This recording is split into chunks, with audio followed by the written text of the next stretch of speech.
Nous sommes sur le site Espace Livre Enseignant.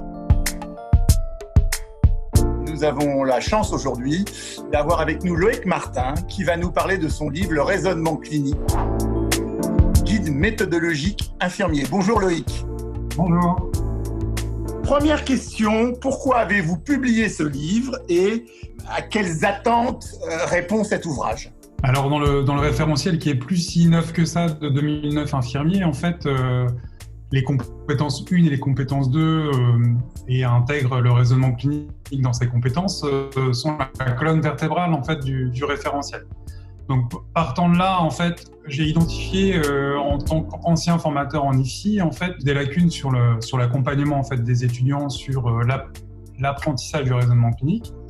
Surtout que cet apprentissage, pour certains, est vécu plutôt comme un exercice d'école que comme une réalité, et son utilité n'est pas toujours perçue comme elle devrait l'être. Et ce qui est le plus frappant, c'est que les situations de soins sont de plus en plus complexes avec le vieillissement de la population, l'augmentation en fait des pathologies chroniques, et donc il y avait une interrogation en fait en tant que formateur auprès des étudiants infirmiers.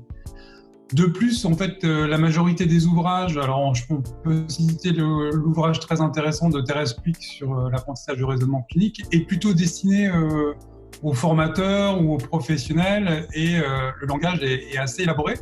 Et il y avait très peu ou pas de livres destinés prioritairement aux étudiants, et encore moins un livre visuel attractif et ludique qui permet en fait aux étudiants assez rapidement d'avoir toutes les clés pour analyser des situations complexes. C'était la première chose. Après, ce livre a été imaginé en priorité pour les étudiants infirmiers, mais bien sûr, de son panel de possibilités pédagogiques, il peut tout à fait s'adapter à des formations comme la formation aide-soignante ou d'autres formations paramédicales. Très bien. Si je comprends bien, c'est vraiment un livre destiné quand même à l'enseignement, mais aussi à des professionnels aussi qui pourraient revenir en se disant « Ah bah tiens, j'aimerais retrouver quelques données au niveau du raisonnement clinique ». Ça peut aussi s'adresser à ces personnes-là. Donc les points forts et l'originalité de l'ouvrage. Je vais juste peut-être compléter votre question, parce qu'en fait, c'est vrai qu'il peut tout à fait être proposé aux tuteurs ou aux professionnels de proximité sur les lieux de stage, puisque il reprend en grande partie les essentiels. Donc, en fait, ça peut être quand même un outil qui peut être proposé, en fait, un livre qui peut être proposé aux tuteurs et aux professionnels de proximité. Alors, pour répondre à votre question là sur les points forts et l'originalité du livre, en fait, ce qui est surtout important, c'est ce livre, il a été imaginé pour être ludique, visuel et très synthétique, avec de nombreuses infographies, on va le voir peut-être tout à l'heure, avec des schémas, des trucs et astuces. En gros, en une centaine de pages, l'étudiant, en fait, il peut avoir accès à l'essentiel des informations nécessaires à sa formation. Ce qui me semble intéressant dans ce livre-là, c'est qu'il n'oppose pas les théories et les modèles de soins. C'est-à-dire qu'il n'y a pas de confrontation, il n'y a pas une volonté de dire tel ou tel modèle est meilleur qu'un autre. L'idée, c'est de proposer un panel, en fait, de solutions et un panel de ressources théoriques qui permet en fait à l'étudiant d'aller piocher un petit peu au regard de ce qui lui correspond le mieux en fait, et donc de s'adapter vraiment à son processus d'apprentissage individualisé. Et puis l'idée aussi de ce livre, comme vous l'avez à l'image, c'est aussi en fait de mettre l'étudiant dans la peau d'un Sherlock Holmes du soin en fait. C'est-à-dire, le raisonnement clinique, c'est l'observation, c'est de la déduction, c'est de l'analyse comme un enquêteur. Donc l'idée, c'était aussi de montrer, illustrer que le raisonnement clinique, ça n'est pas un exercice d'école, mais ça reste bien une pratique professionnelle qui est vraiment fondamentale pour prendre en charge le patient et améliorer la qualité des soins. Maintenant, nous allons faire un petit focus, chapitre par chapitre, et vous allez nous expliquer le raisonnement qui traverse un peu tout l'ouvrage.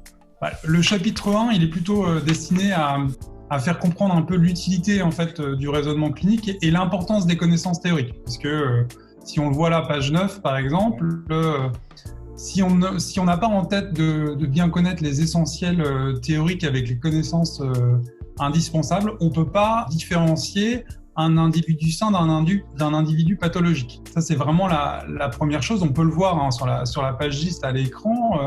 Si on ne sait pas, très simplement, c'est des exemples très très simples, mais si on ne sait pas ce que sont les normes de la fréquence cardiaque, on ne peut pas du tout identifier un problème de bradycardie, un problème de tachycardie, etc. Donc ça, c'est des exemples assez simples au début de l'ouvrage, mais qui permettent de bien comprendre en fait l'utilité.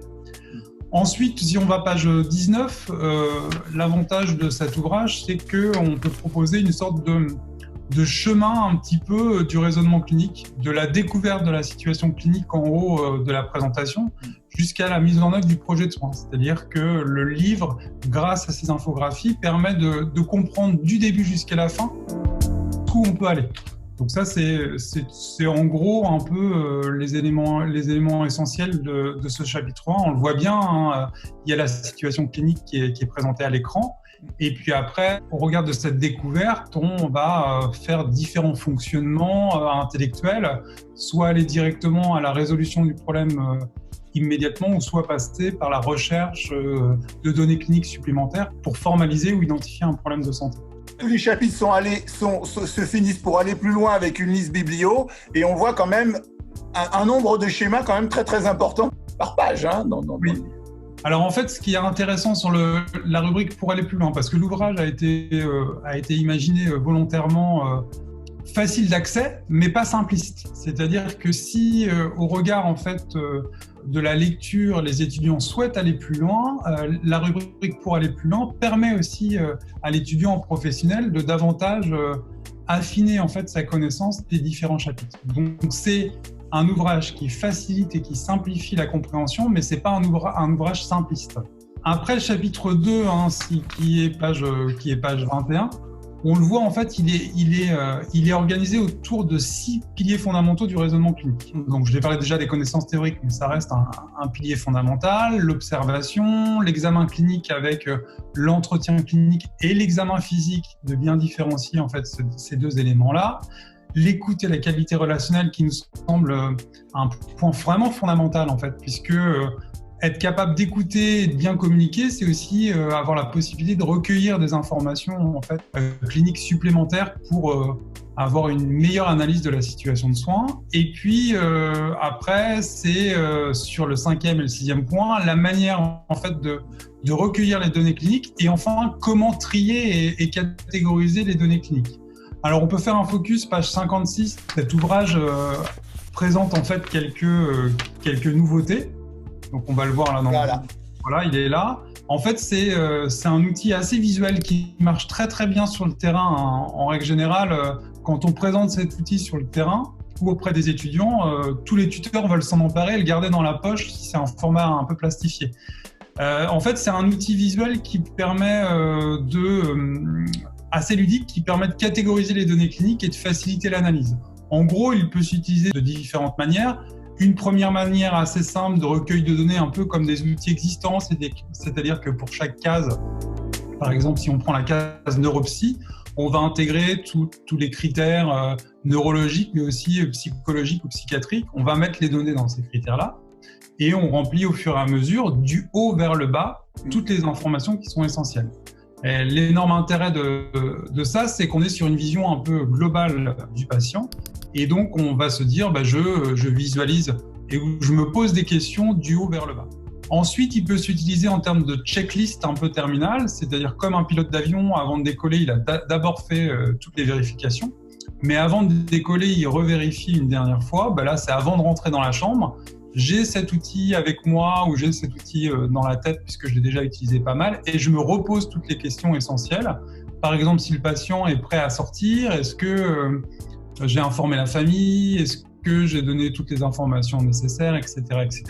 Si c'est un patient qui est amputé de la jambe droite et si je dois lui faire un bilan neurologique, je vais être prudent à ne pas lui demander de lever la jambe droite lors du bilan neurologique puisqu'il est amputé. Voilà. Donc ça, c'est des petits points qui sont assez intéressants. J'ai une petite question quand même sur les 14 catégories. On peut faire un lien avec les 14 besoins de Virginie Anderson sur cette partie-là ou pas? Alors, c'est un petit clin d'œil parce que... D'accord. Voilà, c'est un petit clin d'œil parce que beaucoup estiment que les 14 besoins de Virginie Anderson datent un petit peu.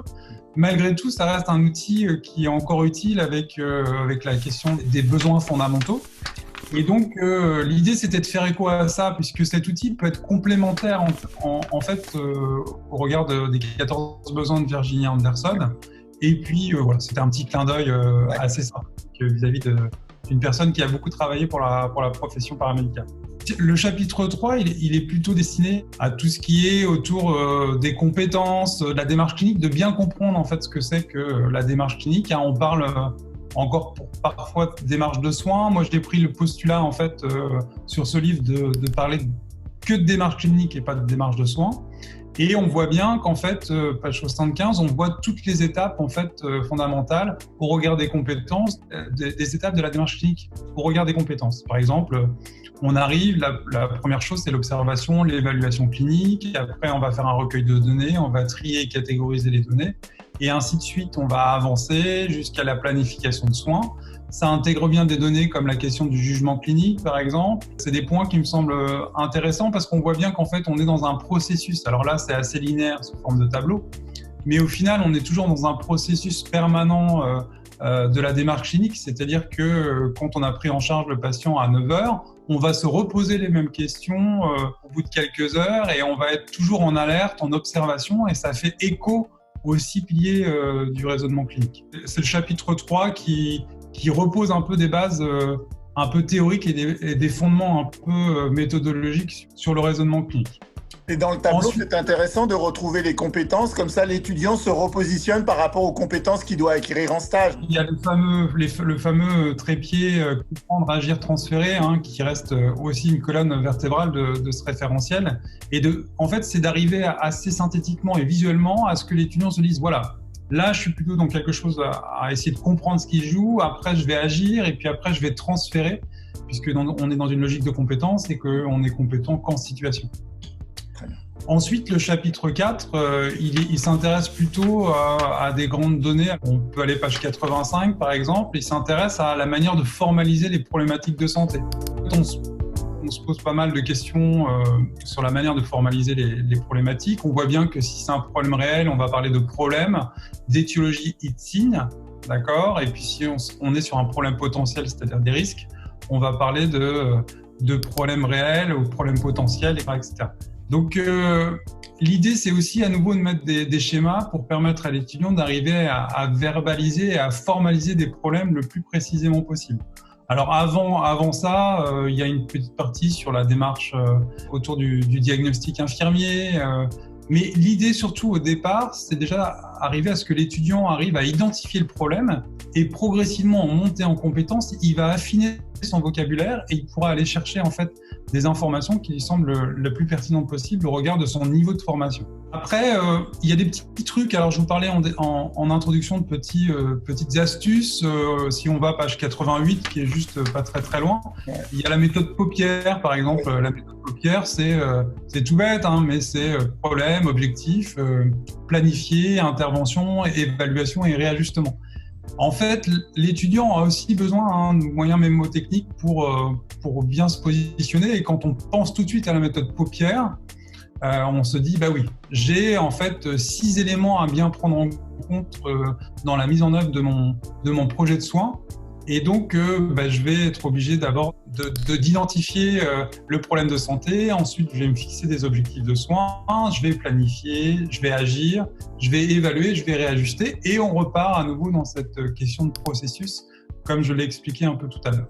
Et à nouveau, il y a beaucoup de références dans cet ouvrage à de nombreux auteurs. Thérèse Puig, Madame Dabrion, pas mal de ressources aussi au regard de références québécoises ou des références suisses, puisque on est quand même sur une vision plutôt internationale en fait du raisonnement clinique. Ce qui me semble aussi intéressant parce que c'était un point important pour moi. Il faut que l'étudiant sache où il commence et où il finit. Et en fait, page 97, il y a une carte du raisonnement clinique. Alors, on l'a mis sur plusieurs pages, une carte verticale, et puis sur les pages d'après, on a une carte horizontale. En gros, on voit bien qu'on positionne l'étudiant comme un Sherlock Holmes du soin au début et on passe par toutes les étapes fondamentales, illustrées, on le voit bien, et ça reprend tous les éléments essentiels. Donc ça permet à l'étudiant ou au formateur de se dire où vous en êtes dans votre identification des problématiques de santé, et à quel niveau vous vous trouvez. Et on peut travailler sur des critères de compétences au regard de ces éléments-là. Cet ouvrage, on le voit bien dans sa globalité, il est surtout complémentaire des autres ouvrages, c'est-à-dire qu'on n'est pas là pour opposer en fait les ouvrages les uns contre les autres, mais plutôt de proposer vraiment un panel de solutions et un panel d'apports théoriques pour permettre à l'étudiant d'aller chercher vraiment les informations qu'il le souhaite. Il est complémentaire, on l'a expliqué tout à l'heure, TerraSpeak est plutôt centré quand même sur les formateurs. Le mien vient en plus accompagner aussi plus les étudiants, les tuteurs et éventuellement les professionnels de proximité. Et puis ce que j'ai souhaité vraiment, c'est qu'il soit le plus ludique possible, parce qu'en fait l'idée c'est qu'il faut donner envie aux étudiants de se lancer dans cette formidable aventure de l'apprentissage en fait du raisonnement clinique, et de comprendre que sans ça on peut difficilement prendre en charge une situation de soins de façon correcte. Et puis malgré son titre très centré sur les infirmiers, beaucoup de professionnels d'autres filières peuvent s'inspirer ou en tout cas aller chercher des informations qui leur semblent essentielles sur cet ouvrage. Très bien. J'ai une petite question sur l'utilisation du livre, évidemment en plus avec cette période où on a des classes virtuelles ont été mises en place avec le Covid, etc.